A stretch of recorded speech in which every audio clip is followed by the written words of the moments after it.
So, the most interesting Christmas I ever had was actually before I came to here at Holy Apostles. I was kind of a missionary priest in Central America, and I was in Belize, but I was in this very, very rural, very poor section. And so it was Christmas time, and the priest doesn't always get out there. He only gets out there once a month, and I was scheduled to go out there with two other priests. And not only were the priests going to say Mass, but, and this sounds strange, also because people were so poor, what the Catholic Church does is you can buy like a goat or a pig, and you can give it to a really poor family. And if you're incredibly poor, to get a pig is a really big gift. And so what happens is that you might have a pig, but the parish controls the male pig, the boar. And every couple months the boar goes out and they make more pigs. And so it was time for the boar to visit, and it was Christmas time, and I was going out there with two other priests, and it's a really rural section, and you have to put the boar in a cage, and it goes in this boat, and but you had to cross this river. And the river, it was kind of neat because they have these really kind of long, thin canoes, and I was paddling across, and because I'm a great athlete, I got there first. So I crossed the river first, and it was incredible because the whole village, about, this many people, all showed up, and they're on this little hill on the riverbank, and I'm paddling across, and they're all there, and they're cheering. I mean, they're just cheering. And the little kids are holding flowers, and they're waving the flowers. And I was like, good Lord, they really love it when the priest comes to visit. And so they're all there cheering, and then the boat comes up with the boar, and all these people go running past me to the boar. And they wanted to see the boar. And then it got a little strange, because they take the boar and they carry the cage, and we go to the church, and the boar's sitting outside, and we had Mass, we had Christmas Mass, and then afterwards, all the kids put on, just like you guys did, a Christmas play for the pig.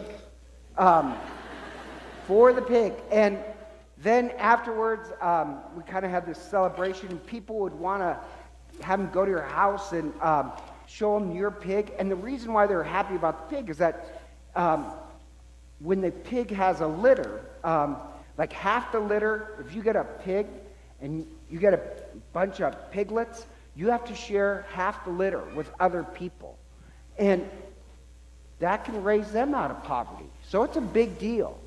And the strange part is, looking back, it was the best Christmas ever.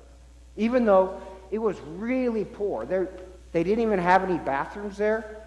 And like where me and two other priests slept, we had these cots, but it was just this, and a cot was better than what most people had. And there's just 3 cots, and we took up like bed sheets and hung them so we could pretend like we had our own room. But it was really, really poor. It smelled, there wasn't a bathroom. We kind of played this game every night where on your cot, you'd count up how many mouse droppings there were to see if you're a winner. It was incredibly poor. But here's the odd part. It was one of the best times of my life. I look back on it, and I just remember the laughter and the joy. And here's the odd part. Like when this other priest is from Minnesota, another one's a permanent missionary, we were talking about this, and when we look back, as poor as it was, that actually, we remember it, that, wow, God was so present there. Even in the messiness and the abject poverty, God was present there. And in the Bible, when you read the Bible, sometimes you'll come across this word, and they'll say, behold, behold, the angel showed up. Or Mary and Joseph. You hear the word behold. And every time you hear the word behold, that means something. If you can behold, it means you can look at life even when it's really messy and ugly, and behold, you can still see the presence of God there. So I've known people who, when they had a child, behold, in an instant, their entire world changed. And they thought the presence of God was there. I know people have had cancer, and behold, the presence of God was there. And so, if you notice in the Bible, all those in heaven, they can behold. So it's something you have to learn, to be able to look at ordinary life, but also be able to see the presence of God there. Then you can behold. And if you notice the Christmas story, which we just acted out, all the key figures in the Christmas story, they could behold. Like you had Mary and Joseph. Murphy, try and stay awake. Mary and Joseph. The angel appeared to Mary and Joseph, and behold. But here's the odd part. Mary and Joseph, they're traveling to Bethlehem, Joseph's hometown. Joseph's family would have been there. And the really strange part is, nobody offered them a place to stay. Mary was pregnant, and all of them kept their door closed. And in the Greek, what it says is, there is no place of hospitality. And they mean like the human heart. Because Mary was found pregnant before the final act of marriage. When they looked at Mary and Joseph, they couldn't see anything holy. They just saw a couple that should be turned away and shamed. And so Mary and Joseph end up at the manger. But if you can behold, you wouldn't see that. You wouldn't see a homeless couple that need medical attention. You'd look at them and think, there you can see the Holy Family, the divine there. And so you have Mary and Joseph, and the next ones are the shepherds. Where are our shepherds? So stand up if you're a shepherd. So, lo and behold, shepherds can behold. Shepherds can behold, and they were the first ones to make it to the manger. You guys can sit down now. And why were the shepherds the first one to make it to the mangers? Because the shepherd always knows if a lamb was born.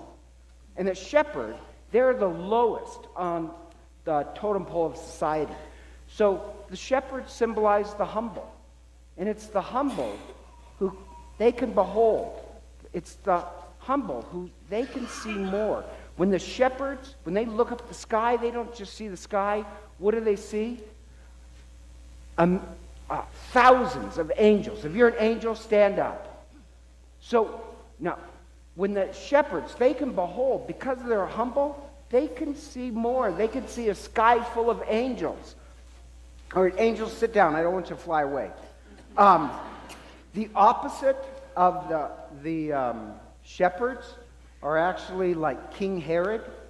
Why didn't King Herod go to the manger? Because he wasn't humble. The only thing he cared about was power. Why didn't the priests end up at the manger? Because they weren't like the shepherds. They weren't humble. They were arrogant. And the arrogant, they don't see angels. They can't behold. And then you have the shepherds, and then even you have the wise men, the three wise men. You guys can stand up just so that people can see you. You have the wise men. And the wise men, here's the odd part. The wise men, they're of the wrong religion. They didn't even believe in God. But the thing about the wise men symbolize all those who search for truth. Okay, you guys can sit down. And if you search for truth, you'll end up at the manger. You'll end up at the very source, which is Christ, of all truth and life. And so the wise men symbolize all those people who look for truth. They will be able to behold the divine as well. Or even animals, like ox. We have ox and sheep and goats. So if you're an animal, stand up. Oh, good job, you guys.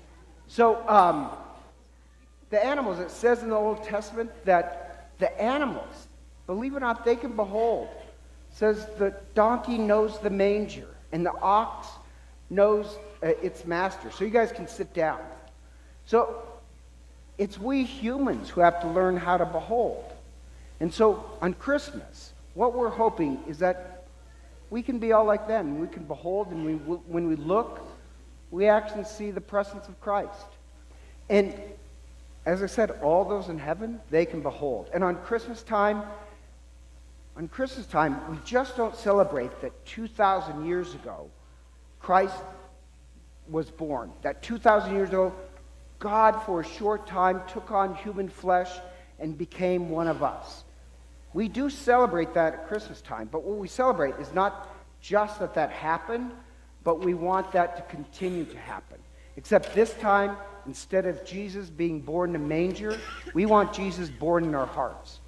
God took flesh at the first incarnation in Bethlehem, and now we want God to be in our flesh, be in our lives.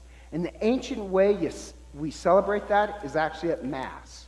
And so, sometimes you hear people say, put Christ back into Christmas.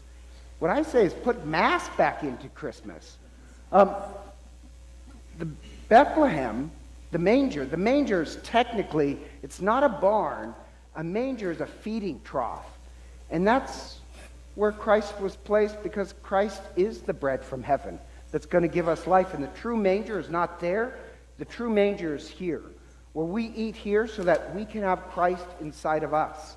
And Bethlehem, the name Bethlehem means house of bread. That's what this church really is. It's a house of bread, where we feed on communion so that Christ can be born into us.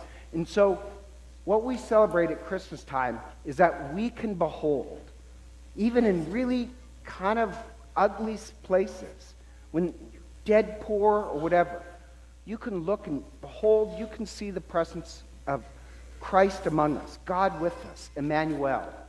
What we want to behold is the fact that we want now Christ to be born into us. And so please stand.